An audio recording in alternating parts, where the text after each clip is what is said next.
užpuolė Čingis Chanas rusų žemės. Paėmė į nelaisvę 3 rusų kunigaikščius – Ivaną, Vasilijų ir Petką. Atvedo juos pas Čingis Chaną.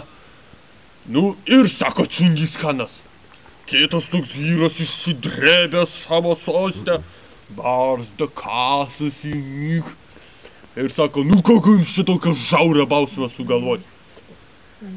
Nu ką žudyti, kankinti? Nu galvoja Čingis Chanas. O, sugalvojau, sako.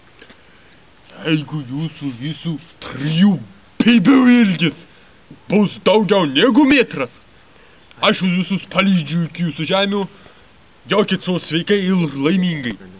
Bet jeigu jūsų visų 3 pėdų ilgis bus mažiau negu metrą, tai jūs nučiulpėt mano visai ordai, o už didžiulę horizontą nesimato. Nu ką sako, nu reik mėginti.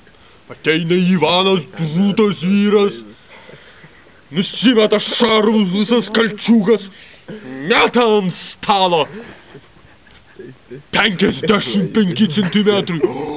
Visi ten pakraupia, didžiulis, eik tu savo, nu blecha ten visi tie totoriai.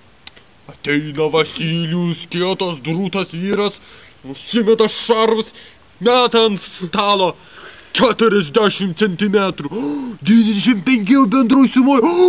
Eik tu visai, čia dieve, tu mano, kokie didžiuliai pas juos.